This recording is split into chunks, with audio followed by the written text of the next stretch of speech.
Welcome everyone, Christine here with a discussion about Total War Pharaoh. It is no surprise that Total War Pharaoh has done poorly. Currently it has about 2,000 concurrent players. That number is probably going to rise later on in the day, maybe to about 3,000.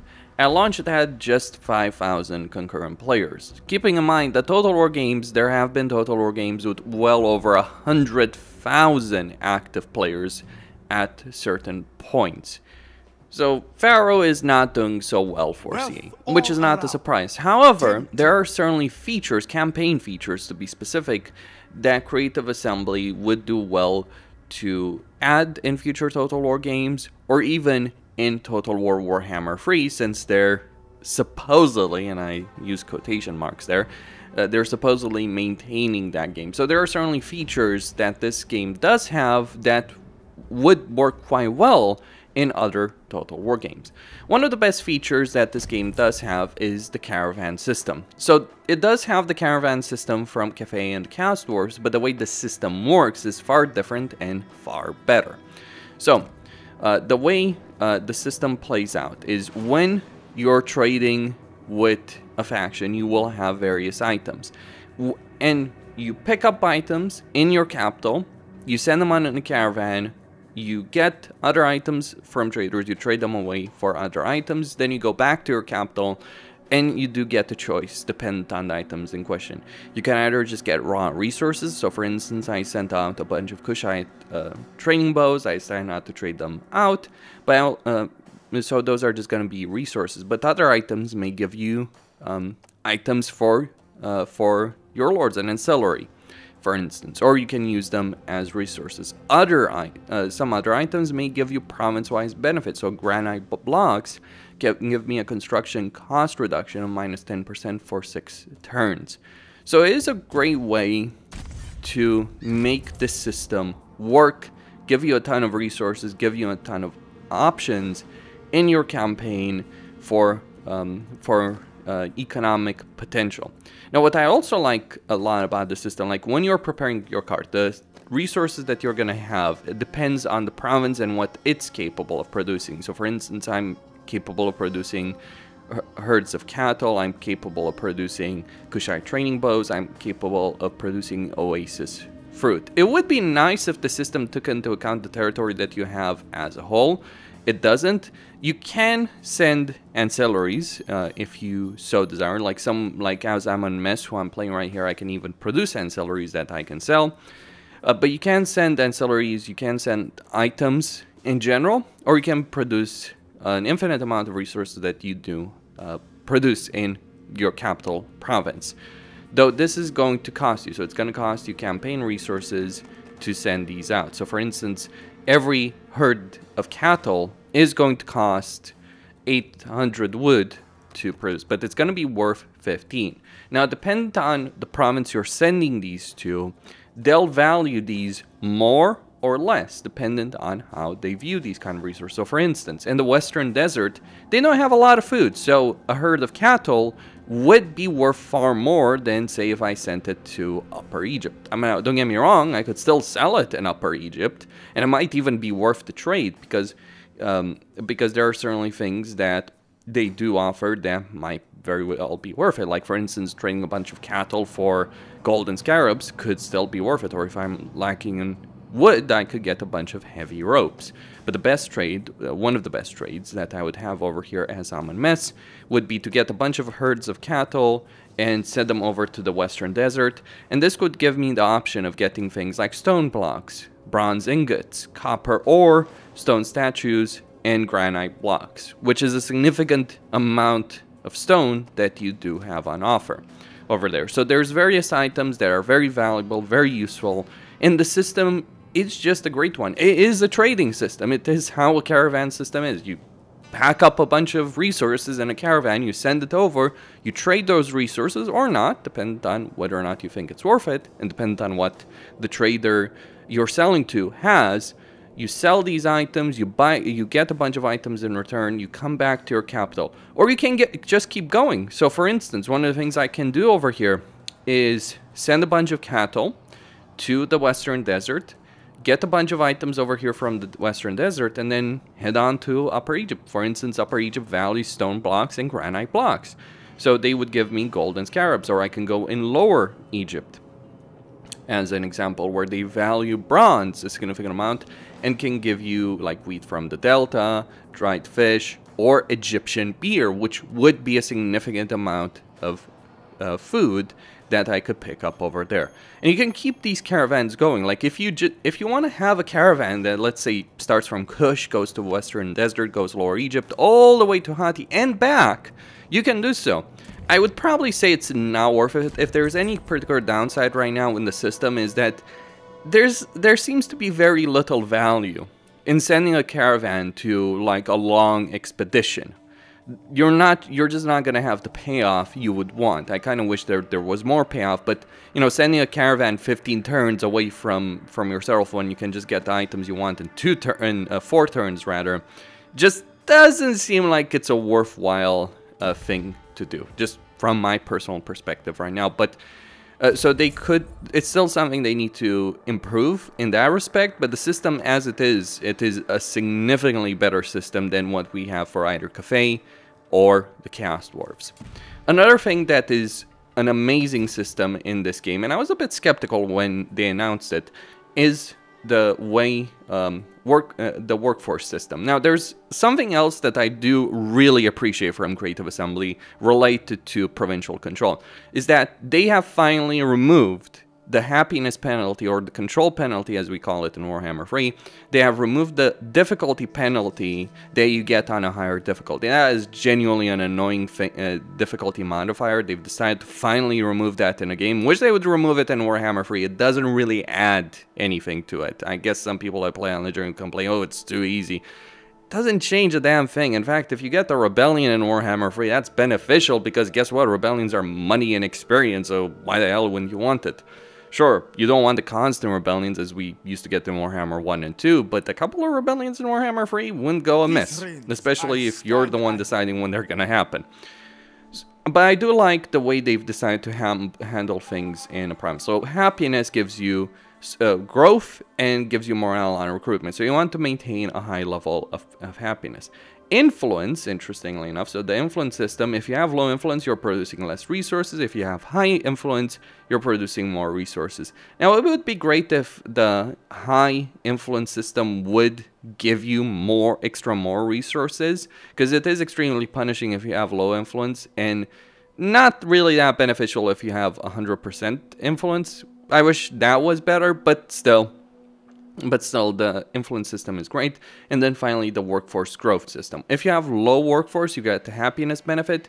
Keep in mind, in this game, if you have low happiness, you're not going to get the same kind of benefit as you do in Warhammer 3, where on low happiness, it just increases. No, you have low happiness, you're going to lose growth, you're going to lose morale, you're going to get a construction time increase. So you no longer have the difficulty modifier, but you also don't get extra happiness when you're on low level. Though it's fairly easy enough to maintain a high level of happiness. Though keep in mind, this is a customized campaign, but even by default, it's easy enough because, for instance, I have the Grand Temple of Anubis, that's 5 happiness, and then then you can get various structures that will help you out in terms of happiness. Like, for instance, certain temples may help you out in happiness. Obviously, there's a bunch of structures that do help you out in terms of happiness, so don't discount the benefit over there. So, or the main structure building that can help you in terms of happiness, at least in terms of the capital.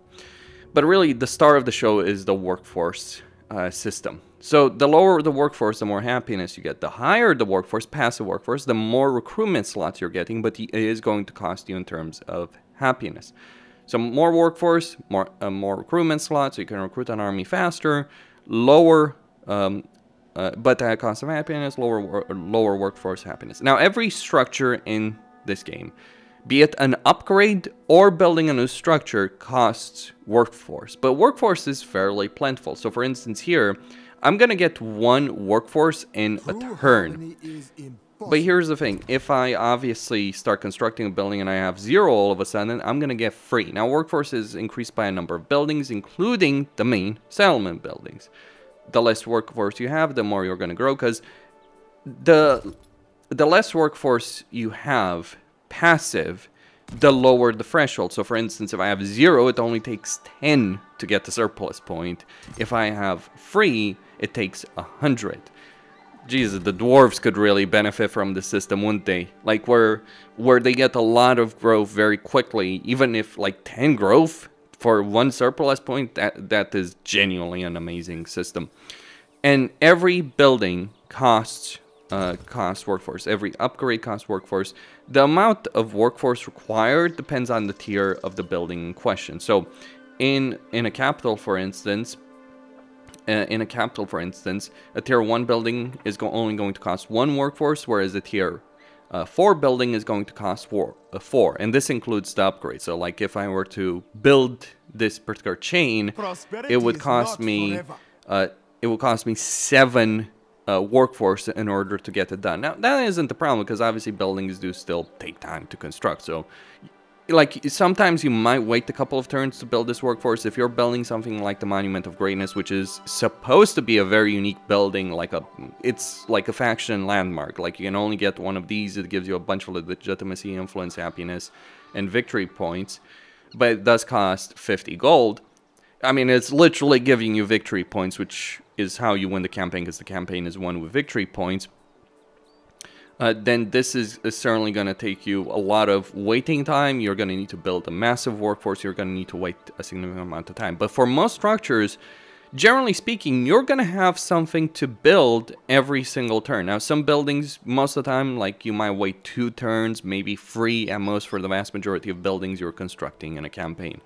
The main settlement buildings, they increase the workforce growth that you do have. So, like the Overseer's Office in a minor settlement gives me free workforce growth and an additional workforce growth for free for each developed construction slot in this region. So you can get a significant amount of workforce growth from the settlement buildings themselves, let alone the secondary buildings that also improve, that also give you workforce growth. For instance, the Midwife's House all the way to Surgeon's Practice. Great system. I like it. It is a joy to build things up, because like one of the problems I have in Warhammer, but one of the issues I do have in Warhammer 3 is like, unless you have built the provincial capital and you've gotten the surplus points, you're kind of dead in the water, right? Another great thing tied to the system is how many building slots you have. So for instance, this is a tier 2 settlement. It hasn't been upgraded to tier 3, but I have all of the building slots over here. So they're far more open with regards to building slots. So you can keep constructing structures. You can have multiple structures being constructed at the same time. At the lower tier, you don't need to get tier 3 to unlock all the building slots. This is a great system to have. And also attached to provinces is the outpost system. Now, don't get me wrong, there are certainly downsides with the outpost system, specifically the fact that the AI loves to just build garrison buildings instead of, building economic buildings. Though I'm guessing the AI is built this way because the AI also loves to raid these buildings. But the outpost system really makes provinces feel more alive. Certainly adds a bunch of things on the campaign map that you can interact with. And you do want to interact with them because there are various benefits that you provide. So for instance, the trading post will reduce upkeep for a couple of turns. The monument, various monuments will give you a morale benefit for a couple of turns, and then various other structures like temples will give you significant benefits, like a prayer bonus. In this case, giving me attrition, immunity, movement on sea, movement on land. So a great deal of benefits that you can have in your campaign. I really like the way that they've decided to handle the provincial system in this game. It is a fantastic system to have and a fantastic system to use. The first thing to talk about is the court system and the power of the crowd. So the fact that you have, as a faction, as a race, if you will, like in Warhammer 3 we'd call it a race, the fact that the Egyptians and the Hittites have their own court systems with offices that can be occupied by any faction, and they interact with one another for various benefits, or removing one or another from their position to gain them, is great. There's benefits that you do have passive that you do have if you occupy those positions. So for instance, right now I'm the treasurer, so I gain the embezzle ability. If I visit sacred lands, I can get some resources, and I can lower building costs on ships to whore. I also get 14 legitimacy, so I can reduce the building cost of various resources that I do have over here by 25%. The first commander can lower recruitment costs of units on ships to whore. Also gets a bunch of elite units and special recruitment, and you also get flanking maneuvers ability for his own army. The great thing about this system is that you can go to a faction and you can ask them for pleasant conversations are few for and some far these between, benefits. So if I want a bunch of elite warriors, if I want to get a bit of the benefit that the commander has, then I can do so. So over there, I just use the plots in the court in order to get access to the elite units that he does have. So I got Royal Archers, Royal Kopeshi Guards, and Royal Champion Guards. So I like the court system. It's a great system. It is a shame that the AI doesn't really use this system that much for its own benefit, but that doesn't mean the system is bad. Like, it would be better if the AI was also utilizing this power. And then, of course, you also have the power of the court. You get a bunch of items for the person who's Pharaoh, who's king, basically. You get a bunch of items dependent on settlements that you're controlling. Like, the Egyptians get a bunch of different types of hats. So you get the Capresh, for instance. That's one of the early ons that's really solid to use. Recruitment slots. Replenishment being quite useful, although it is going to cost you. There's some downsides for the two original hats, but if you get the Hijet, or if you get the Deshret, or the Peshnet, you do get a bunch of genuine benefits they do have in your campaign. So court system, power of the crown, and then with the power of the crown, once you do become king, you do have all of these kind of powers that you can use. So you can outright annex a faction that has up to 3 regions. I think it would be great if it was up to 3 provinces, because you're going to have to gain a significant amount of legitimacy for this, and it's not going to be so useful when it's only 3 regions. Like, they didn't make it as strong as it should have been, honestly, but it's good. Or competency points, basically skill points, leveling a hero, leveling a general with a Pharaoh power. It does have a cooldown of 6 turns, but still really powerful. Or getting growth points, or getting allowing construction of buildings directly up to the maximum level of settlements outposts in a province and reducing construction time. And then you get court presence, which means you can fill up 5 out of 5 positions in the court if you so desire, if you really want to have all the power of the court for yourself. Those are the 3 biggest benefits I would say Total War Pharaoh does have as a game. These are 3 great systems that the game does have, but it doesn't stop there either. There are other benefits to the game systems that it does have. Keep in mind that one of the things that's pretty obvious in this game is obviously the campaign customization. This game does have a great deal of campaign customization. This is customized campaign. So if you want a campaign that's much faster in the early game, you're not wasting so much time in that, because that's one of my issues when I'm playing Total War campaigns and other Total Wars. I just hate spending, like, you know, hours just doing the same things over and over again as you do in the early game, because it's always repetitive. Well, you can make that far faster and far more interesting as a result of that. That's just one of the things that I would really like to mention. But the fourth major thing that I really like about this game is the way naval navigation works. So over here I have an army by the Nile. It's not in a port. If it was in a port, it would have far more movement range. But you see its movement range on land, how limited it can be. But if I move it via the sea, then it is going to be even faster, significantly faster. You can see how much it can reach via land and how much you can reach via the Nile. So the Nile navigation in this game, and I'm just going to move this army in the port to see how that would work, because I think if I embark in the port, like, yeah. So while I did obviously end up losing more movement range than I gained, you do get the benefit from embarking ports, but you can embark in any particular settlement, and you can move a significant distance via the Nile. So if you're as Amon Mess, you can go from here all the way to the north rather quickly by using the Nile. It is a great system, it works pretty well. Now keep in mind, it does leave you vulnerable because there's a bunch of factions along the way, many of which don't particularly like me at this stage because I declared war on them. But there are a bunch of factions, so this army would be vulnerable, but it is a fantastic system to have and to use. Another thing that I want to mention as an honorable mention, if you will, is the native recruitment system. Now, the reason I'm not including it as one of the main features, because they're using it as a crutch for the lack of unit variety that characters do have in a campaign. But I think the system as an idea is really one worth exploring. So the way the game recruitment works is you have your faction specific recruitment. In this case, as Amon Mess, you get infantry housing, target yard, and the chariot maker's workshop.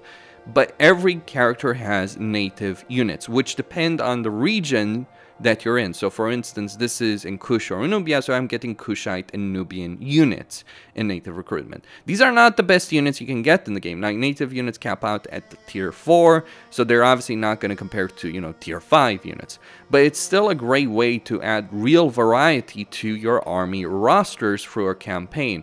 Like, imagine in Warhammer 3, let's say, you know, you're playing a Kislev campaign, but you conquer territory of the Empire. Well, you might get Imperial mercenaries or Imperial native units, because that would make a significant amount of sense. Or, for instance, you're playing a Dark Elf campaign, you might get High Elf units. That wouldn't be so weird as you might think. It did literally happen in the lore, where... You want to know what happened in the lore of Warhammer End Times? Malekith allied Teclis and Emmerich. Yeah. Crazy shit. That's why the End Times is bad, suffice to say. But hey, it wouldn't be completely out of place. Or Greenskin mercenaries or Ogre mercenaries. You know, we could have that kind of system. It would be a really good system if it was explored further. For now, I think they're just using it as a crutch, but it's still a great system to use. And if we look over here at the realms, you can see the various realms and the units that they're offering. So Nubia and Kush are going to have the same units. Upper Egypt is going to have its own units. Lower Egypt, which is around here, is going to have its own units. Then you get the Sinai, Canaan, and Hatti. And there's various regions in Hatti as well. So it does certainly add a great deal of variety, and means exploring, getting access to certain specific native units is great. It's not as well developed as it should be, but it's a great idea. But finally, the fifth point, and a major point at that, the auto-resolve. Yes, this game, shockingly enough, for all the things that can be said about it, has probably the best auto-resolve that we've seen in a Total War game to date. Look at this army. This is a full stack of troops.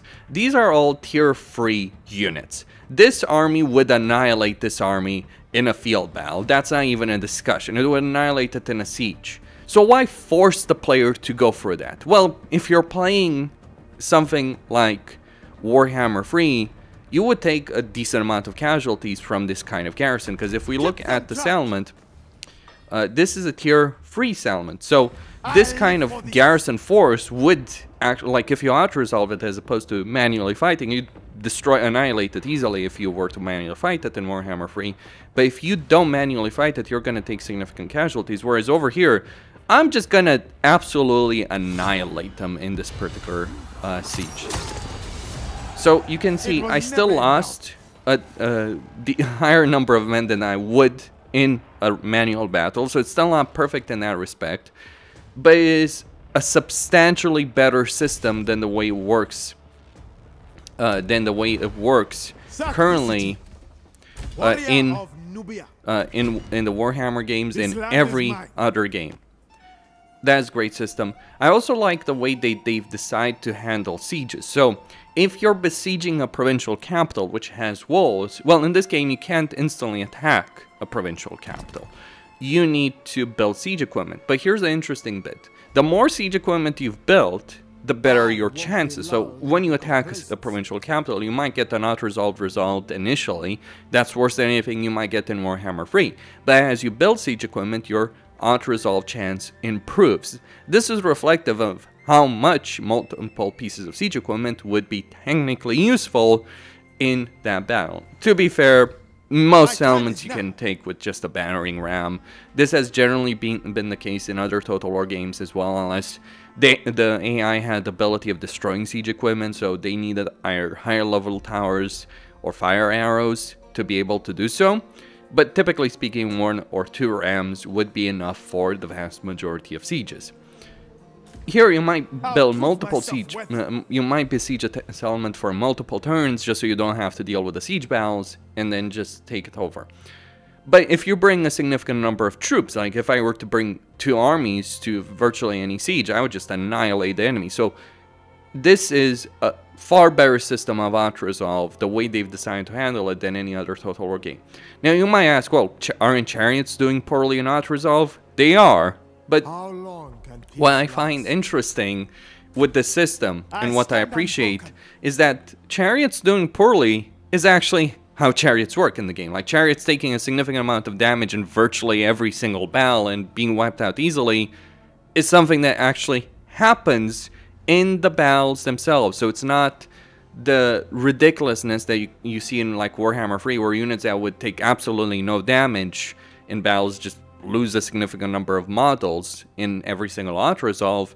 No, in this game, the units that take damage, a significant amount of damage, the chariots, would take a significant amount of damage regardless of how you use them in a manual battle. Sure, you can reduce the damage, but chariots are clunky, they're difficult to use, they get stuck in units, it's difficult to prevent them from taking a lot of damage. So surprisingly, the auto-resolve actually represents in a lot of ways the result. Now, the damage your army would take is not represented well at all, because typically what happens in manual battles is you have a couple of units that take more damage than others. It's not spread evenly as it is over here with auto-resolve. That's still not reflective of reality.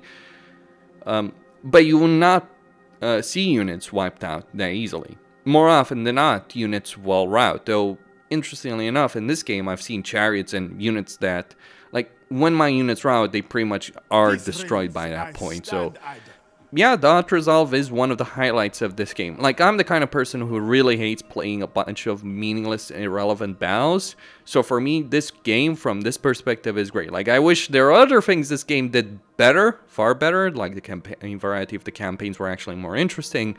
But CA Sophia has a really good knack for making great campaign mechanics. Maybe they should be put in charge of Total War. Costin here, signing out. Don't forget to subscribe, like, and enable notifications, and stay tuned for more.